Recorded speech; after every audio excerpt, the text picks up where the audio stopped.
प्रधानमंत्री नरेंद्र मोदी ब्रिटेन की 2 दिवसीय यात्रा पर हैं। पीएम की इस यात्रा के महत्व को लेकर यूनाइटेड किंगडम में भारत के उच्चायुक्त विक्रम दोराईस्वामी से बात की हमारे संवाददाता आरेंद्र प्रताप सिंह ने।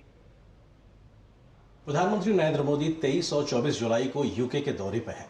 प्रधानमंत्री के इस दौरे में क्या है खास, इस विषय पर बात करने के लिए बहुत ही खास मेहमान इस वक्त हमारे साथ मौजूद हैं। हमारे साथ मौजूद हैं यूके में भारत के हाई कमिश्नर विक्रम दोराईस्वामी जी। सर, बहुत स्वागत है डीडी न्यूज़ पर वक्त देने के लिए। प्रधानमंत्री की ये चौथी यूके की यात्रा है।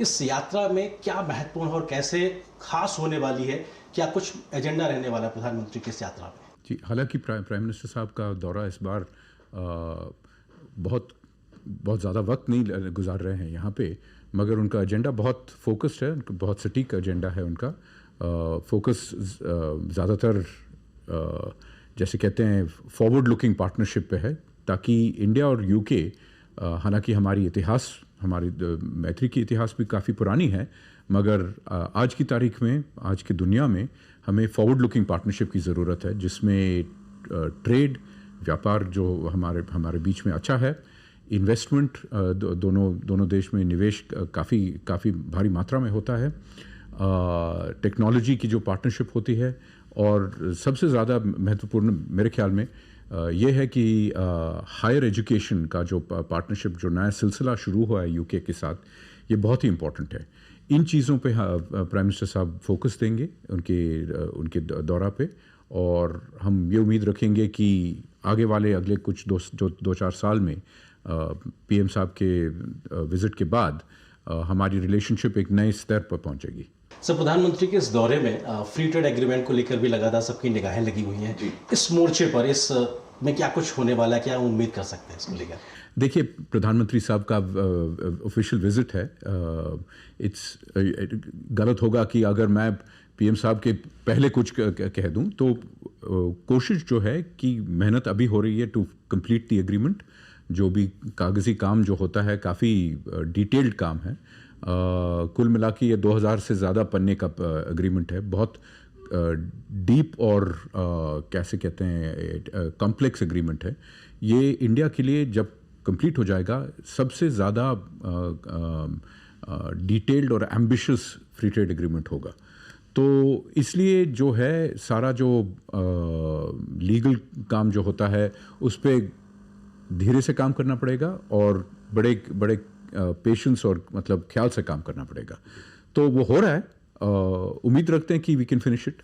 सर, इस एफटीए के बीच में, क्योंकि जो इंडियन प्रोफेशनल्स यूके में काम कर रहे हैं, उनके लिए टैक्स कंट्रीब्यूशन में भी उसमें उनको मदद मिलेगी, एक बेनिफिट उनको होगा, बचत होगी। एक ब्रॉडर एस्पेक्ट्स में किस तरीके से ये बेनिफिट करने जा रहा है इंडियन प्रोफेशनल्स को? जी, तो एफटीए में टैक्स का पीस नहीं है। इसमें एफटीए के साथ साथ हमने ये एग्री किया है यूके के साथ, एक डबल कंट्रीब्यूशन कन्वेंशन साथ में तय होगा।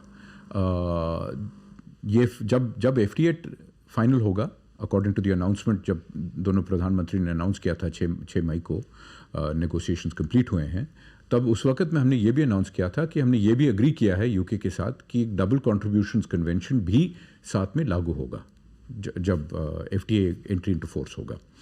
तो इसमें क्या होगा कि जो लोग इंडिया में अभी अपने पेंशन फंड में पैसे डाल रहे हैं और यहाँ पे आके कुछ 2 या 4 साल के लिए काम करेंगे इंडियन एमएनसी के लिए या दूसरे एमएनसी के लिए, उनको दुगना कंट्रीब्यूशन नहीं करना पड़ेगा। तो एक तरफ से उनके लिए ये फ़ायदा है कि अपना पेंशन कंट्रीब्यूशन जो देश में दे रहे हैं, इंडिया में दे रहे हैं, वो बरकरार रहे, और यहाँ आके उनको दूसरी बार नहीं देना पड़े, जो कि अगर वापस चले जाते हैं तो उनके लिए दैट इज़ नेट लॉस। वो यहाँ का कंट्रीब्यूशन पूरा वेस्ट हो जाता है। तो फेयरनेस के तौर से और इकोनॉमिक वैल्यू के तौर से ये अच्छा है हमारे लिए। पर ये टू वे है। लोग यहाँ पे कभी कभी भूल जाते हैं कि ये टू वे होगा। जो ब्रिटिश लोग जो इंडिया में जाके वर्क करते हैं, और काफ़ी सारे हैं, जर्नलिस्ट हैं, बिजनेस वाले हैं, टेक्नोलॉजी वाले हैं, तो उनको भी सिर्फ यूके में देना पड़ेगा अपना पेंशन कंट्रीब्यूशन। सो फेयरनेस का भी बात है, और इंसेंटिव टू वर्क टुगेदर वो भी है साथ में। उसके अलावा एफटीए में टैक्स के अलावा सिंप्लीफाइड मूवमेंट ऑफ पीपल जो फॉर बिजनेसेस, इसको कहते हैं इंटर कंपनी ट्रांसफर्स भी थोड़ा आसान हो जाएगा। मानिए कि अगर यहाँ पे कोई ब्रिटिश कंपनी इंडिया में निवेश करता है, उनके मैनेजर्स को आने जाने में 1 साल या 2 साल में काम करने के लिए उनमें सुविधा होगी। यहाँ पे हमारे टेक कंपनीज को भी सुविधा होगी, और हम मेजर इन्वेस्टर्स हैं यहाँ पे। We are the second largest investors UK में। तो बिजनेस के लिए अच्छा होगा। अगर बिजनेस के लिए अच्छा होगा तो जाहिर है कि प्रॉफिट्स बढ़ेंगे, सबके लिए एम्प्लॉयमेंट बढ़ सकती है, दोनों इकोनॉमीज के लिए अच्छा होगा। ओके सर, कुछ सेक्टर्स की अगर बात करें तो आपने डिफेंस का, हेल्थ का, एजुकेशन का जिक्र किया। कोई स्पेसिफिक तरीके से आपको लगता है कुछ सेक्टर्स पे ज़्यादा फोकस रहने वाला, क्योंकि लास्ट ईयर ही हमने एनर्जी को लेकर काफ़ी काम किया है। इस विजिट में कुछ स्पेसिफिक फोकस्ड सेक्टर रहने वाले हैं जिसपे हम शायद ज़्यादा बेहतर काम करेंगे?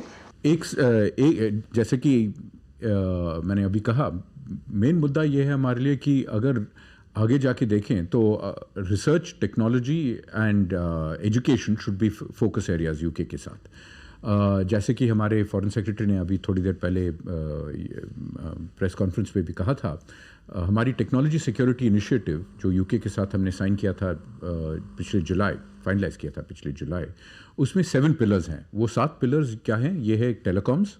यूके और हमारे टेलीकॉम्स इंडस्ट्रीज़ काफ़ी तगड़े हैं, एंड हमारे यहाँ से इन्वेस्टमेंट भी हो रहा है। एयरटेल ने यहाँ पे इन्वेस्ट किया, BT ब्रिटिश टेलीकॉम में।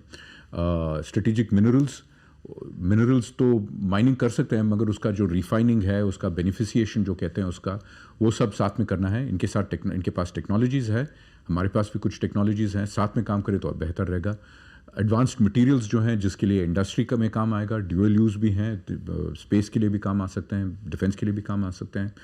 Health care and life sciences, जहाँ पे आप तो जानते ही हैं कि कोविड के काल में जो सेरम इंस्टीट्यूट जो है, उन्होंने जो 3 बिलियन वैक्सीन्स जो दिए थे, ये हमारे जो वैक्सीन का दुनिया में, उसका 80% सेरम इंस्टीट्यूट ने बनाया, और यहाँ पे रिसर्च यहाँ पे हुआ था।